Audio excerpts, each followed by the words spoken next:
ఏందీడు వచ్చిన కా నుండి చూస్తున్నా సంచి నొట్టుకొని వదలట్లా గంతే సంచిలో ఏదో ఉంది గదేదో వీళ్ళందరూ వచ్చేలోపు ఎట్టగైనా తెలుసుకోవాలా. అదేంటో కొరమేన ఎప్పుడు ఆలస్యంగా వచ్చేవాడు, కానీ ఈరోజు త్వరగా వచ్చేశాడు. అందరూ వచ్చేలోపే ఈ పండు తిందామనుకున్నా, కానీ అనవసరంగా తెచ్చుకున్నాను. ఇంటి దగ్గర తినాల్సింది. సర్లే, జాగ్రత్తగా దాచి ఇంటికి వెళ్ళాక తింటాను. అప్పటి వరకు కొరమీను కంట పడకూడదు. అరే పప్పు, ఏంది గిందాక నుండి చూస్తున్నా ఓ తెగ బాంబు మీద కాలెట్టేసినోడిలా కంగారు పడిపోతున్నావు.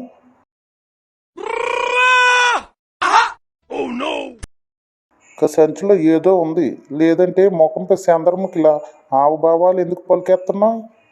ఏంది విషయం? మరేమో నాంచొద్దు, పాయింట్కి రారా. నిన్న వెళ్ళే దారిలో ఈ పండు దొరికింది. ఇంటికి వెళ్ళి బామ్మకు చూపించాను. గా పండు మామిడి పండు కదరా, గదేదో బాంబులాగా ఇంటికెళ్ళి చూపించడం ఎందుకు? దొరికిన వెంటనే లొట్టలేసుకుంటూ సప్పరించి పారేయాల. ఇలాగివ్వు చేత్తా. నీకిచ్చే ముందు దీని గురించి మా బామ్మ చెప్పిన ఒక రహస్యం చెప్పాలి. గా రహస్యం నాకెరికెలే, ముందు ఇలాగివ్వరా. నీకెలా తెలుసు?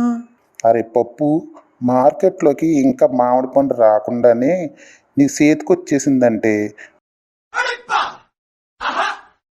గది ఏ బలిసిన దురదృష్టవంతుడు పారేసుకుంటాడు. గది ఇవ్వరా ముందు.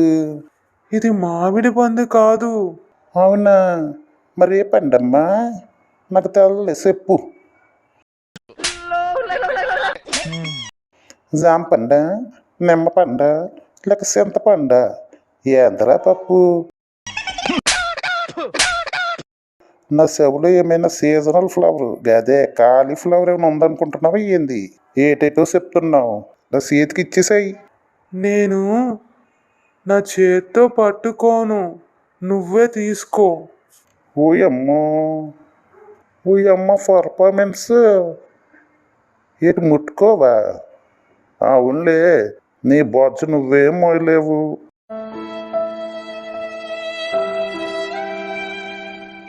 ఇంకా పండెలా మొత్తావు? సర్లే, నేనే తీసేసుకుంటా. తీసుకునే ముందు ఒక మాట. 1 సెకండ్ అన్నట్టు తెగ టెన్షన్ పడిపోతున్నావు. ఆ పండును తీసుకున్నా తినినా మన మాట ఎవ్వరికీ వినబడదు, మనం కనబడము. జాగ్రత్త. అందుకే దాన్ని ముట్టుకోకుండా పడేమంది బామ్మ.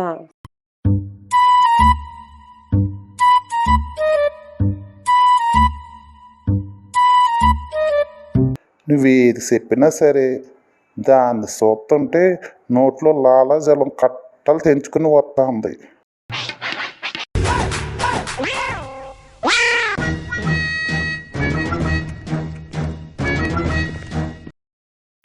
ఏంటి పప్పు, ఒక్కడివే వచ్చా? ఎవరు రాలేదా? ఓయ్ బొట్టబొమ్మ, నేను కనబడట్లేదా ఏటి? వామ్మో, ఏంటి వాయిస్ ఒకటే వినిపిస్తుంది, కొరమీన కనబడటం లేదు. బల్లే బల్లే, నాకు కూడా ఆవాజ్ వినిపిస్తుంది. అరే ముజ్కో డర్ లగ్ రా హై. ఒరే కొరమీను, ఏటి నాటకాలు గట్రా ఆడుతున్నావు ఏంది? ఏడదాక్కున్నావు, గొంతుతో భయపెట్టున్నావు. మర్యాదగా ఏడున్నావు చెప్పు, లేదా నా అక్కాని కనబడ్డావు ఒంగో పెట్టి గుద్దేస్తాను, జాగ్రత్త. బొట్టబొమ్మ కనబడట్లేదంటే ఓకే, కానీ కాంతం నీకేటయింది? కాంచనాల పెద్ద పెద్ద కళ్ళెట్టుకొని 10 ఓళ్ళకి ఏకైక అందగాన్ని నీ ఎదురుగా నించుంటే కనబడట్లేదా ఏటి విడ్డూరం? కొరమీన్, కమ్స్ ఆన్. ఓయమ్మా, నిజంగా నేనెవరికి కనబడట్లేదా? అయినా నాకెందుకురా కుర్రమీను ఈ పప్పు గడిసేపుతూనే ఉన్నాడు, ముట్టుకోకరా అని. తూ, నీ బతుకు తగలయ్యా. ఎవరు చెప్పింది వినంగా మనం. అందుకే ఇట్లా జరిగింది, అనుభవించు. కొరమీను ఆత్మలా మారిపోయాడు. అందుకే ముందే చెప్పా, ఆ పండును ముట్టుకోకూడదు, తినకూడదు అని. కానీ ఎవరి మాట వినడుగా. భలే భలే, ఆ పండు ముట్టుకుంటేనే ఇలా అయ్యింది. ఇంకా తింటే ఏమీ అవుతుందో. వామ్మో, ఒక్క పండు కోసం కక్కుర్తి పడినందుకు వాడు ఆత్మలో తిరగడమే. ఇక ఏటి తినలేడు, తాగలేడు, ఈడ కూడా ఉండలేడు. ఇక అడవిలోకి వెళ్ళిపోవడం తప్ప ఏటి చేయలేడు పాపం. ఈ కాంతం ఒకది ఏడిసేవాడిని ఇంకా ఏడిపెత్తది. అయినా నీకెందుకురా కుర్రమీను, ఆ పండు ఏడ తీసావన్నాడు. అరే, నా సంచిలోకి ఆ పండు తిరిగి పెట్టేశాడు. అందుకే మళ్ళీ నువ్వు అందరికీ కనబడుతున్నావు. కొరమీను, నువ్వు చాలా మంచి పని చేశావు. అమ్మయ్యా, కనబడుతున్నానా? ఓ బుట్టబొమ్మ, నేను నీకు కనబడుతున్నానా? ఆ, చాలా బాగా కనబడుతున్నావు. ఓసే కాంతం, నీకు చాలా శాండాలంగా కనబడుతున్నావులే. ఇది ఘనకార్యం చేసిన వాళ్ళు అడుగుతుండవు.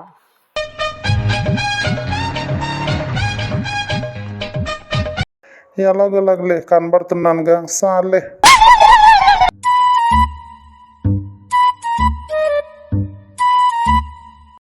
భలే భలే, అక్క వస్తుంది. భలే భలే. గుడ్ మార్నింగ్ బాలలు, అందరూ వచ్చారుగా. మరి ఈరోజు బాల బైబిల్ తెలుసుకుందామా?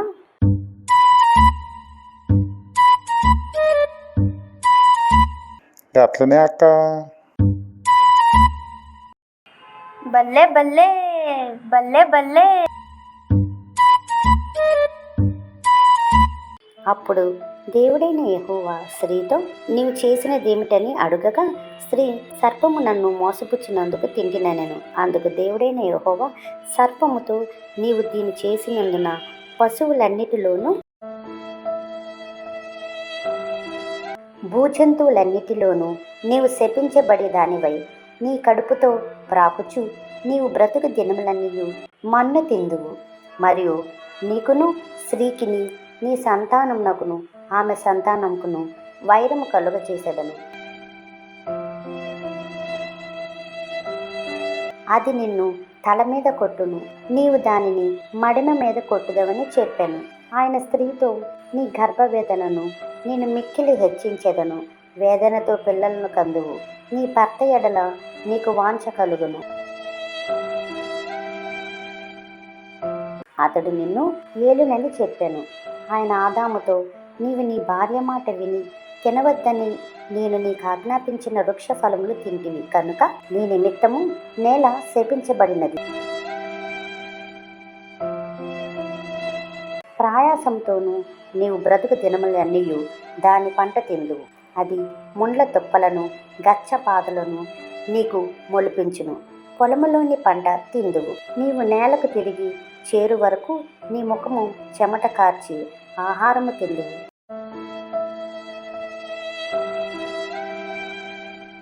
ఎలయనగా నేల నుండి నీవు తీయబడితివి, నీవు మన్నే కనుక తిరిగి మన్నైపోదువని చెప్పాను. ఆదాము తన భార్యకు హవ్వ అని పేరు పెట్టెను. ఏలయనగా ఆమె జీవము గల ప్రతి వానికిని తల్లి. దేవుడైన యెహోవా ఆదాముకును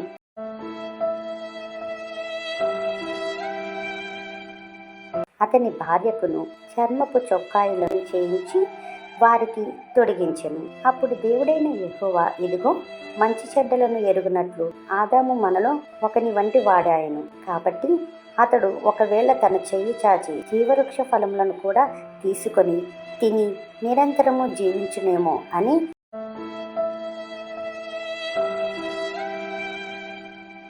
దేవుడైన యెహోవా అతడు ఏ నేలం నుండి తీయబడినా దాని సేద్యపరచుటకు ఏదైనా తోటలో నుండి అతన్ని పంపివేసెను.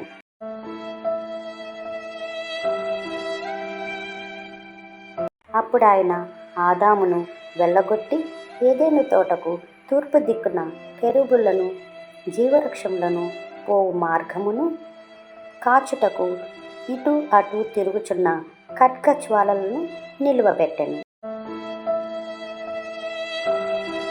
విన్నారు కదా ఈరోజు బైబిల్లోని సువార్తను.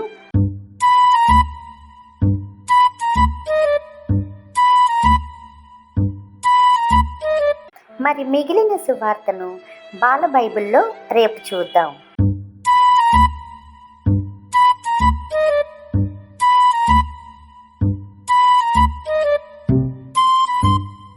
అందరూ జాగ్రత్తగా ఇళ్ళకు వెళ్ళండి.